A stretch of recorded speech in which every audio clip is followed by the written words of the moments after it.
Seorang Rabbi Yahudi ditanya tentang solusi dan pandangannya tentang Palestina, berikut jawabannya.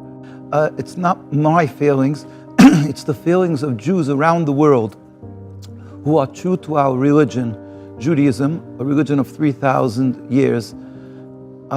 We hurt, we cry, we suffer, we pain with the people of Gaza beyond words what's happening to them. There's no way of expressing it in our frustration because to us it's a double nakba. It is being done in the name of my religion of 3,000 years by a movement that's 100-odd years, a political nationalist movement of non-religious Jews, Zionists, who are trying to transform my religion to nationalism and use the religion of subservience to God to cover for their creating a state, occupying another people, and by silencing anybody who dares to speak up as being anti-Semitic. This is abhorrent. It's totally not true. My religion is to serve God. My religion is not to kill or steal, not to occupy. And we're not even allowed to have a state since the destruction of the temple 2,000 years ago. And Jews held by this belief for 2,000 years strictly. And we lived with the Muslim people in peace for the 2,000 years. We lived in every Muslim and Arab country. We consider these sinners, criminals. They're using, again, maliciously, and some of them, because they've been conned into this belief, they're using the Jewish religion totally immorally, wrongly, because again, Judaism is to keep the Torah, to serve God, as we did for hundreds of years.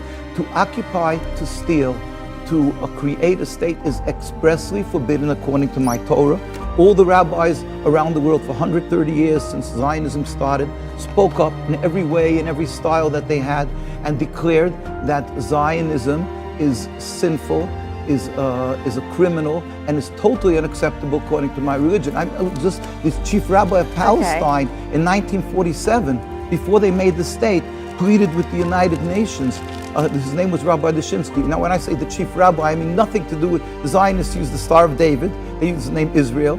They use all the trappings of my religion, and they made a rabbinate and chief rabbi. But we have a Jewish community with a rabbinate, Eda Charedis, God-fearing community, and the chief rabbi in 1947 was Rabbi Dushinsky, of blessed memory, and he pleaded with the United Nations, which is in their documents. He said, "We furthermore wish to express our definite opposition to a Jewish state in any part of Palestine." I've been living this bitter pill for my whole life. My father, of blessed memory, was a student, was a follower of one of the great rabbis in Europe who passed away before the Second World War, who fought tooth and nail this Zionist movement that started in Europe.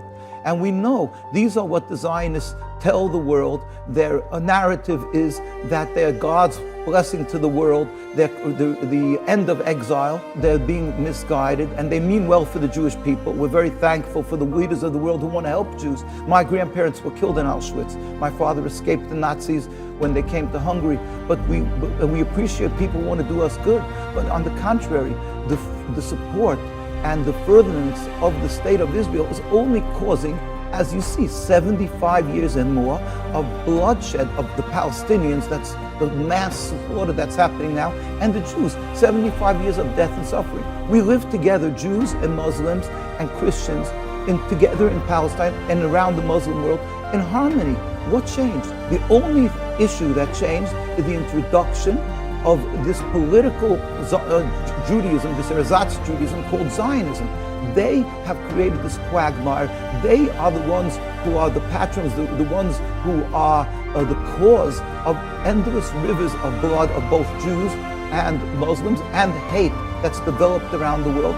They are the personification of anti-Semitism that they are claiming and accusing others of.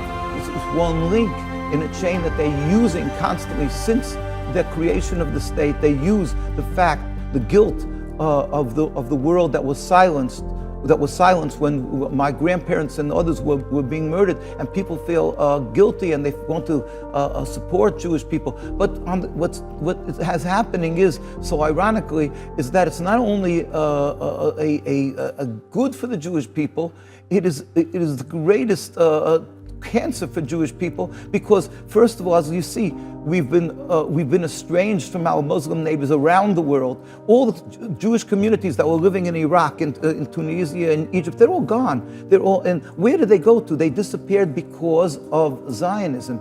And the ones who are living in the Holy Land, first of all, they totally misconstrue what it means to be a Jew. A Jew means to serve God, to keep the Sabbath, keep the Ten Commandments, keep the kosher, all the laws, while Israel proudly announces they're a democracy. You're free of keeping the laws of the Torah. So you see the duplicity, the hypocrisy, and what it means. A Jewish is a religion.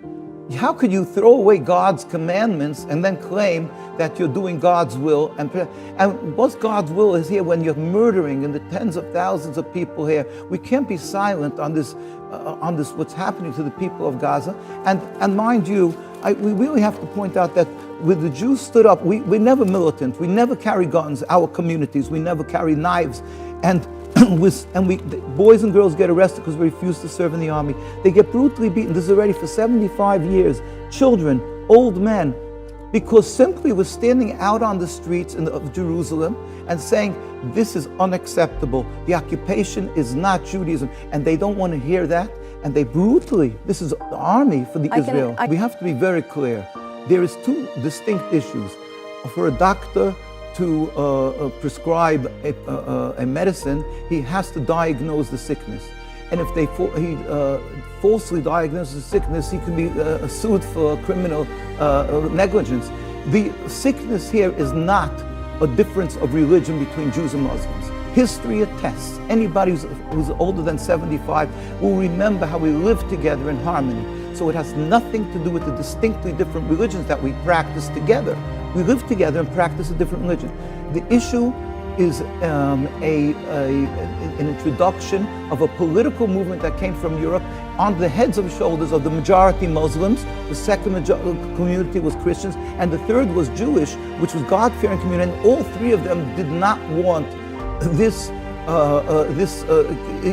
new type of Judaism that's going to rule, called Zionism. So where do you see it going? Anybody in order to come to a solution, the world first has to realize that they're futilely trying to come to a solution, because they're trying to solve two religions that are fighting, which is not the question here. The issue is that the religions can get along together. Something came along. It's like you're putting a bandage on a hemorrhaging wound.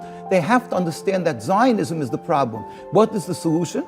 I mean, now that if you understand the sickness, anybody can come along, and I think the most practical and logical thing is to remove this. Just like apartheid was removed, it wasn't a problem between blacks and whites. It was this concept that the blacks are second-class citizens, and that they have to be oppressed. The same thing here. If you remove this oppression of the Palestinians, you remove this selfish political game that they want to take over the land, then we can live together, Jews and Muslims. And we've had what's the problem of coexisting? It's just the implementing of a forceful occupation of a movement that's calling themselves Jews. Remove that, we can have a fine Judaism that we had for thousands of years, practicing our religions properly and living together with the Muslims who love us. We live together, they protected us. And in fact, as Jews, we have to show gratitude to them. It was the Muslim countries that gave us a home, and we have to show gratitude to that.